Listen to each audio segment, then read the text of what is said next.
Good morning and welcome back to the West Ham Network. My name is Anton. Hope you are keeping safe and well. As always, this is your West Ham morning headlines. I'm going to bring to you and scoop up any West Ham news that we've forgotten about. I'm going to talk about some of the news that we know about, of course, that's been discussed over the last couple of days. I'm going to try and make it short, sharp, straight to the point, and bring it all together in one show, which is today's show. As we normally do, roll the bad boy title.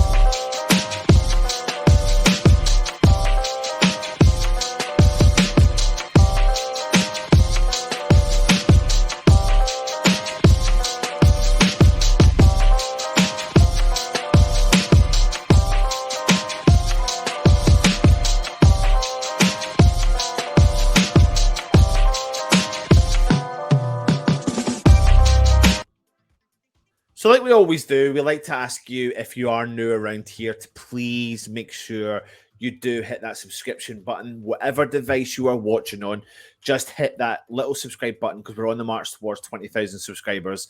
And of course, by you hitting that button, that will help us out. On top of that, there is a little bell notification. If you hit that bell notification, that will notify you when our shows do go live. So it's really, really vital that you click that button. If you click the bell notification, then you will be notified when our shows do go live. Of course, as well, hit the thumbs up. If you're enjoying the content, please hit those thumbs up. And on top of that, if you can, please leave a comment and give us some much needed feedback on all the shows that we're doing. We're running regular shows for you here, there, and everywhere.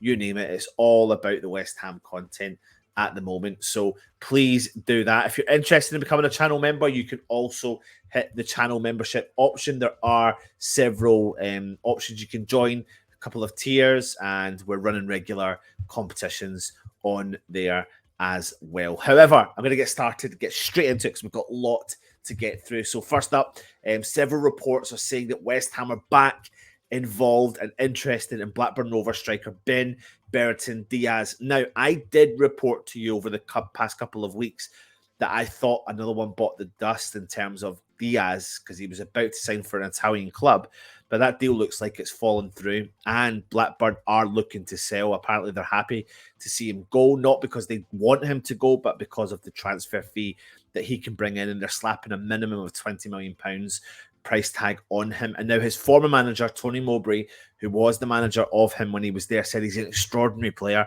He's a superstar, and it would be an excellent move for any club that took him on board. He's 23 years old, and he scored a remarkable 22 goals in 37 championship appearances last season. And this has naturally attracted lots of interests from West Ham and other Premier League clubs, and of course clubs throughout Europe. He also added 4 goals in 14 international appearances for Chile. That's the country of his mother's birth. And he even scored at the Copa America in the 2021 campaign. With West Ham only having one senior forward, as we know, with Mickey Antonio, it would look like we're going to be heavily in the market. And it looks like Moyes is now totally put his trust and faith into this situation, which is we need to bring in someone that is going to support Mickey Antonio in that role. Now, I'll move on to the next story. I'm kind of jumping around in several positions. Well, no, do you know what? I won't. I'll go on to this one, and this was discussed yesterday with Russ, of course. So bear with us. But Justin Kluivert, it's looking like the deal is not going to get done for West Ham, because it was reported over the past couple of days that we were interested in bringing him in, but it looks like he is more likely now to go to France next season after completing his loan spell with Nice, and it looks like it could be Marseille that are deemed favourites to land the Dutch attacker. Now, according to several reports in France, they have made an official offer for the ex-Ajax man worth around 10 million euros. An agreement could be reached with Roma for a total sum of about 12 million euros. And earlier rumours of a potential stay at the capital of Italy for Kluivert seemed to be totally dismissed by several reports. And of course, West Ham were supposedly sniffing around him. But it looks like this deal isn't going to get done, because it looks like Marseille are in an advanced situation about speaking to him, of course, as well. So let me know your feelings and thoughts with regards to Justin Kluivert potentially not coming to West Ham. And I'm going to move on to the next story, and that is about Armando Broja. And he is in a situation where he's looking like he's wanting to talk to Chelsea and get the situation sorted sooner rather than later. And it looks like West Ham, according to reports, are leading the race to sign him because, of course, Thomas Tuchel has left him out of the preseason tour in America. And, for a 20-year-old striker that supposedly is West Ham's number one target for up front, we would want to get this deal done ASAP. And we are due a new player coming in, especially if we keep going by the way that we've been signing players over the last couple of weeks. Now, he's been described as an exceptional striker, and people have said he's a lethal player, and if he's within the right team, he can really make it to be the next level sort of player. And he does seem quite ideally suited to the West Ham style of play, considering the way he stretches the opposition with his tireless runs. It's easy to see why Moyes wants to sign him. He's strong, he's quick, and he is really, really good finisher. He bagged 9 goals and 1 assist in 36 games for Southampton last term. Of course, he scored a goal against West Ham as well. And if this is all-round gameplay that's been the most impressive thing about him, the way in which he holds up the ball, his back to goal, he brings others into play, has been truly magnificent type of player. And that's what's really interesting is when you learn the type of player that Moyes is looking for, you do look at all these other players differently about how they potentially could come in. So what do you think on the Broja situation? You let me know and leave your comments in the comments section below. Now, next up, I'm just going to briefly touch on it. And I know Russ did it yesterday in the Daily, but West Ham have reportedly had a second bid rejected for the Leo youngster, Onana. He's 20 years old and he's been a target of several Premier League clubs. It looks like Arsenal now are going to be sniffing around the young lad.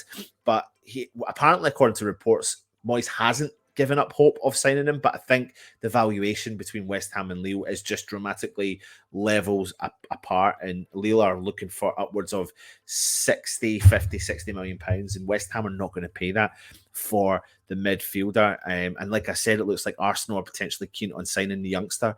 He's a defensive midfielder. He joined Lille from Hamburg a year ago for £6 million, so what a markup as well. He's a big commanding presence of a midfielder, 6'5" tall, and he did impress him in his first year in France, making 42 appearances in total as well. And he started 17 games and helped Lille to progress the knockout rounds of the Champions League for the first time in 2007. So what do you think about the potential failed bid on Onana? What's gonna be the deal? How are we gonna get this deal over the line? Can we get the deal over the line? Are we willing to pay that money that they are looking for? Let me know and put it in the comments below. Now, another player that has been linked to West Ham is Maxence Lacroix. He's aged just 22, a talented defender born in France. He's a commanding centre-back, standing at 6'3", played his trade in the League Two side in the League Two before joining the Bundesliga outfit Wolfsburg in the summer of 2020, where he currently plies his trade. His defensive numbers are hugely impressive. 4 interceptions per game, 2.2 tackles per game, 3.36 successful aerial duels per 90 minutes last term. In fact, he managed more interceptions, 112, than any other player in the Bundesliga across the 21-22 campaign, illustrating his elite ability to read the game. Now, he's an extremely gifted physicality. He's got, he's very, very strong, and despite his large frame, he is no slouch. He can get top speeds on the park, covering so much ground, making him the 14th fastest player in the Bundesliga last term. His ability on the ball was impressive, often dribbling away out of trouble, similar to how Saliba, who currently plays in this, the French player, operates at the back. The 22-year-old completed just 1 dribble per game as well in the league, so he likes to get forward. The Wolfsburg man also averages more progressive passes, which is 3 than any other of some of the top flight Premier League defenders. So good strong link, a centre half, interesting to be linked with him. But if Diop is going out the door and Ogbonna is on his way out with his last term contract, it's quite an interesting one to see what West Ham are doing being linked to this guy. But he definitely looks like he's going to be a talent for the future as well. Now, we are discussing players coming in, and a player that has been linked to West Ham, who did leave West Ham previously, is, of course, this man, Josh Cullen, who looks like he could be on his way back to England. And is it going to be the love affair? Is he going to find his way back to West Ham? And it looks like it's not going to be that way, because it looks like Burnley are very close to signing Josh Cullen from Anderlecht, whom he left West Ham for 2 years ago, and it looks like he's going to reignite his relationship with Vincent Kompany for around about £1.8 million. Now, he's 26 years old, midfielder, and he was sold for about 900k back in the summer of 2020, but he has been a huge hit in Belgium. I've done a recent show talking about why West Ham could be looking at bringing Josh Cullen back. Now, Vincent Kompany has lauded him, Josh Cullen, so many times, and he says, and quoted to several reporters, that his teammates are the ones who admire him the most because he's the only one thing in his mind, and that's the team. And if the team wins, it's because he did a lot of jobs that the others cannot. And it looks like he is closing in on bringing him back. Now, according to some reports, West Ham might be able to get some form of sell-on fee. I'm hearing something of reports of around £500,000. I don't know how true that is. It'll be interesting to see if that does, bounce back and come back and we get something for him. But good on him. If he does go back to Burnley, then fair play. And it looks like West Ham are going all out to bring in one big more centre midfielder. So it'll be interesting to see how that one pans out. But all the best to Josh Cullen if he does find his way going to Burnley, of course. Now, listen, as reported yesterday, the boys are back in town. The first team players are, of course, back in town. Great to see images there of Declan Rice with new boy Flynn Downs. Tommy Soucek came back into the fold as well. And I've written there he's not going. Of course he's not going. Let's not get worried about the world of Tommy Soucek leaving West Ham. He ain't leaving West Ham. You don't need to worry about that. We've seen Naif Aguerd join the first team training. Areola join as a permanent player now. Of course, he's been around West Ham as a lone player. Vladimir Sefao with a very colourful choice of clothing. Ben Johnson's back, and is he our new number 2? Look, you can see him there wearing the number 2 as well. So a bright future for West Ham and a good future for West Ham. Ben Johnson's going to have as well. Of course, then we've seen Nikola Vlasic, and it's a funny, if you watch the video, he's doing some crazy. He's very athletic, very, very athletic, very, very fit. And will he stay or will he go, especially in a World Cup year? I have no idea. We've got a thin squad. I don't really know if he will go, to be honest. I know you hear rumours here, there, and everywhere, but if he goes, you need to replace him. And we already are about minimum 5 players down already. So each player that goes out the door, you need to bring someone in to replace them. And I can't see it happening, if I'm being honest with you. Initially, 2 or 3 weeks ago, I thought, yeah, maybe, but maybe not now. No, we need bodies. And he absolutely... it'll be interesting, and will Moyes want to save face? I don't know. Will Vlasic want to play football? Absolutely. Will he get football time at West Ham? I can't see it. So I don't know. It's a really tough one, but put your comments in the comments section below as well. Now, listen, later on, 5 p.m, I'm going to do a mini preview of the 2 preseason games that West Ham are holding. And of course, we're traveling to Boreham Wood and Ipswich Town for a preseason games. Both the games take place at the same time, at the same kickoff. So West Ham are going to be sending 2 squads away for the ties. We've done this over the last couple of seasons. Not sure why we do it, but we do. So we're going to send a mixture of experience and youth to Boreham Wood and a mixture of experience and youth to Ipswich Town. So tune in to the Hammers Headlines at 5 p.m, where you'll see a bit more of an in-depth preview in relation to those games. Now, I'm going to give you some more interesting information, and that is the young player Callum Marshall enjoyed training with the under-21s during the preseason camp in Portugal. He joined Mark Robson's development side for a week-long camp in Portugal, making a step up from the under-18s and throwing himself into the double pitch sessions, gym work and cardio workouts. The under-21s and the development team have absolutely raised their training schedule this summer more than they've ever done before. And he was one of the young players that was given the nod to go and asked to go with some of the other lads, Lewis Orford, Ollie Skerls, Remy Coddington, and Callum Marshall, who's 17 himself, feels like he's learned a lot from the opportunity. And he capped the trip by starting the under-21's first match in the pre-season schedule, a 2-1 defeat to the hands of Sporting CP team on Saturday morning. And that's, the striker led the line admirably in really, really ridiculous heat conditions. And he feels that they held themselves well in that campaign. And if I give you an update on the under-23s and the development side, of course, Mark Robson took the players to Portugal for a training camp. And they did, of course, get beaten that 2-1 game. Swire's cool finish for West Ham, created from a Paya Forson's pullback, gave the West Ham the advantage against the Portuguese opponents. But they did fire back in the second period with a well-taken header from a corner before we did find the net from a penalty spot in the final minute of the 90 as well. So Thierry Nevers was getting involved, heavily involved. He had an opportunity from set play just minutes later after Forson was fouled from 20 yards from goal, but his strike was claimed comfortably. But we do have a couple of really quality talents down even further in the ranks for West Ham, so it will be huge to see. But these players have been training hardcore. They've been at the Scottish camp at St Andrews, they've been in Portugal, and it looks like they're going a bit of back and forth as well moving forward, which is fantastic. But we've got good players. We've got absolutely fantastic young players that are willing to obviously make the step up and will keep stepping up for our academy. Now, last but not least, West Ham women's team. They were delighted to confirm the appointment of Edu Rubio as the assistant manager. He joins West Ham after being at Crystal Palace for 2 seasons, where he worked as their assistant head of coaching and professional development phase coach for the men's academy.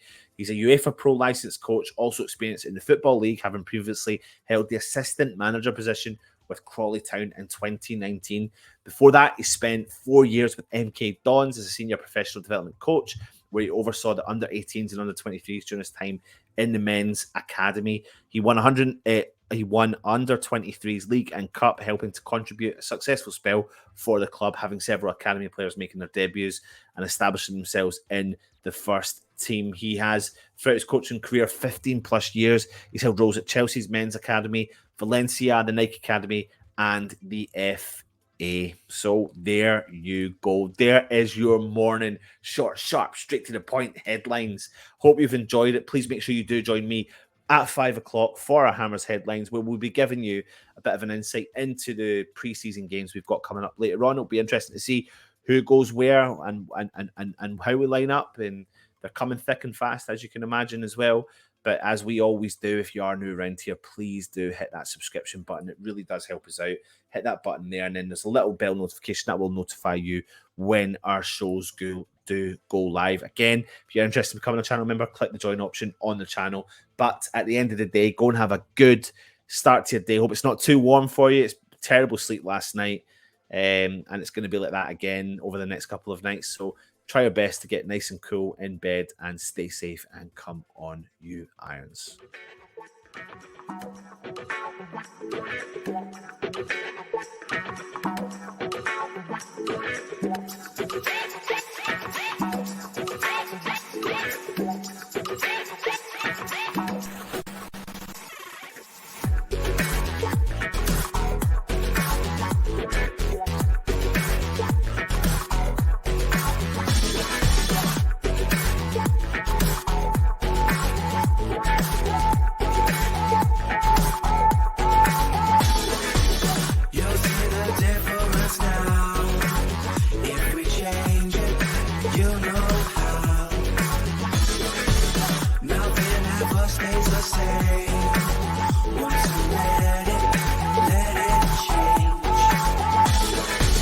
It's like a family tree.